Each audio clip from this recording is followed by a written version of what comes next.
Yeah, that's a good one. So really your most important one, they're all very important on here, but the first one we'll cover when I get on the phone with a prospect is going to be the coverage on the house. Okay. So if that house were to burn completely to the ground, the insurance company had to have somebody remove the debris and then rebuild it from the ground up. That's going to be what's called your coverage A, or your dwelling coverage. Okay. So that's going to ensure the cost of removal and to rebuild that house with today's prices.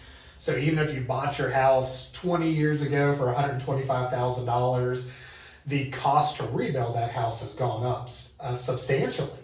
So the cost for the bricks, if it's a brick house, vinyl, all of that kind of stuff has increased. So we're going to run a replacement cost estimator and basically put in the square footage of the house, number of bathrooms, all of that kind of stuff. And it's going to spit back a number that we need to insure that house for in case the worst does happen. Okay. Some other aspects of it are also going to be your water coverages. So there are water backup coverages that we can add onto the policy. Most of the times I start out with $10,000 for water backup. So this is different from pipes bursting in the house. That's going to be covered underneath of your coverage A, that first number we talked about. This is going to cover if any of the sewer water backs up through the commodes, or you go to run the washing machine and it doesn't drain and it comes back into the house. Okay. Any of that damage that may be a result of that sewer water coming back. So that's your water backup. We'll start most of the quotes at $10,000. If the insured wants to go up from there, we can. Okay. Typically, they're $5,000 increments that we would increase those by, and we're able to see what the pricing difference does there on a yearly basis. The next aspect of it is going to be your other structures. So anything that's not attached to the house. So any storage buildings, fencing, anything like that is going to be underneath of your other structures coverage. Wow, fencing is counted as a structure. It is. Yep, That's it is. interesting. So if a tree were to fall on that, or a straight line wind, derecho comes through and damages that fence, it's actually covered underneath of the other structures that's separate from the home insurance coverage on that coverage A. And that would be detached garages as well, then? Correct. Yep. Okay. Yep, correct. Decking is going to be included on the house because it's actually attached to the house. Okay. So this would be anything that's not attached to the Okay. house. Another good one to get into is going to be your liability coverages. So a lot of people do not know, but your home insurance actually covers for liability. So if somebody comes to the house and they get hurt and they sue the homeowner, I quote all of my policies with $500,000 with liability on there. So $500,000 worth of coverage. Somebody comes over, gets hurt, you're found liable and they sue, you've got $500,000 worth of coverage on the home policy. Is there other things that covers that would be some unusual circumstance that you've seen? Yeah, I mean, so one of the biggest ones, dog bites. So if your dog were to bite somebody, that would be covered underneath of the home policy.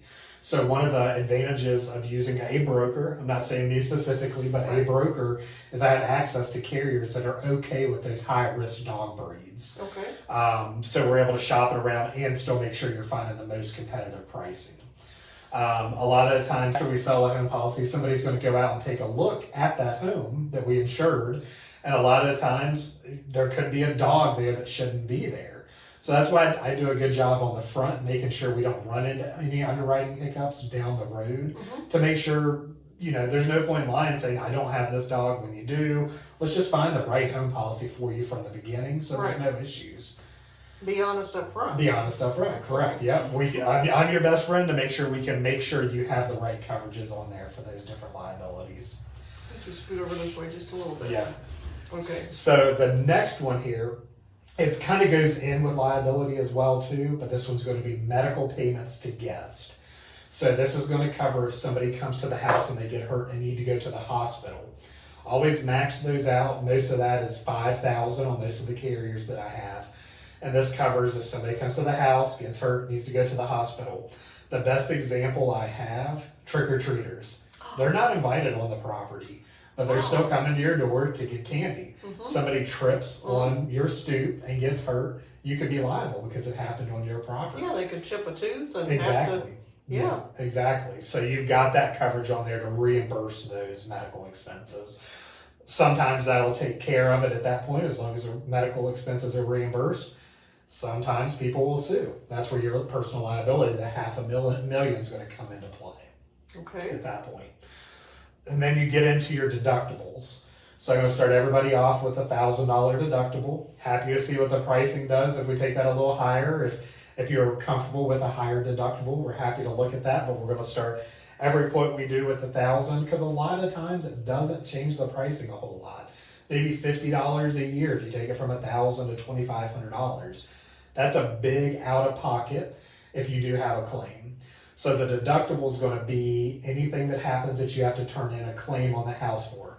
Fire, water, wind and hail, tropical cyclone, hurricane, anything like that. I want that to be a minimal expense out of your pocket. If something does happen and you have to turn in a claim, that's the first amount you're responsible for before the insurance company starts paying at that point. What about with the liability, say the trick-or-treaters, is that also $1,000? It is. Okay. That is correct. That's Okay. correct. Yep. So it's across the board $1,000? Across the board, yeah. Okay. Unless, in case some of our viewers are in higher risk areas, so coastal areas, some of the carriers may require a $2,500 deductible or 1% of that coverage A. So if it's a $400,000 house, they'll say, we're fine with it, but we want 1% as that deductible for hurricanes or wind and hail. So you have a $4,000 deductible basically in those higher risk areas. Okay. But around the Roanoke Valley, we're good with $1,000 deductibles pretty much everywhere. Okay. Yep. Good. All right. Let's see. So what kind of things can lower a premium? So bundling your car insurance in, or really all of your policies in together, Okay. definitely help with the multi-policy discount. So that's the first place we're going to start is go through, make sure you're in the best spot with the auto and the home, try to bundle those together. There's some scenarios where it doesn't make sense to bring the car over to the carrier that has the house. Okay. But a lot of the carriers I do work with still give you a multi-policy discount on the house as long as you have your car insurance with my agency. Oh. So not every carrier, but some of them out there will do that. Okay. So that's great. Security systems are huge because that's going to deter burglars. Somebody's going to, 911 dispatch is going to know somebody's in that house if it gets tripped off. So that's going to help with bringing the premium down. Claims history plays a role into it as well too. So the less claims you have, the cheaper the premium is going to be. There's things outside of our control that we do have to turn claims in for. But again, using a broker, we can always make sure that's in the best spot if it does go for renewal or anything like that. It seems like a long time ago when I used to get insurance quotes, they'd ask, do you have smoke detectors and do you have fire extinguishers? Yep. I don't seem to hear that as much anymore because it seems to be the norm. Yep, it does. We still do roll through those questions. They do get you discounts. They're not as heavy as the security system's going to be, or the multi-policy discount on there, of course. Okay. One good thing to know too is you have an insurance score tied to you. Okay. So that looks at different things. A small piece of it is credit score. Mm-hmm. A small piece of it is length of time with your previous carrier. And a portion of it, more so on the auto insurance than the home insurance, is going to be what coverages have you carried for the last year. So if they see that you run higher liability limits, Mm-hmm. so if you've got that $250,000 per person up to $500,000, you're a better risk for that carrier. Because you're responsible, basically. Okay. You're willing to say, hey, I'm going to take on higher coverages here and pay more per month for those coverages because I do see the value in that.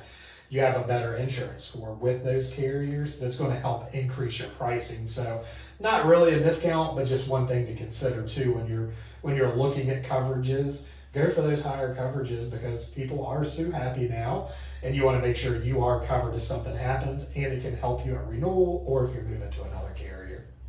With security systems, it's most important to have one that is linked to 911. Correct. So some of these home systems you can get and do yourself aren't going to be of any consequence, are they? Exactly. Yeah. So there are some carriers that will give discounts for self-alarming. So if you've got everybody sells the security cameras now, Right. or something that reports to your smartphone. those do give a discount, but when you have a security system, ADT, whoever, Vivint, Right. whoever it may be, and it reports to a third party, so to the city or county, that's going to give you a better discount at that point. Okay. Correct. All right.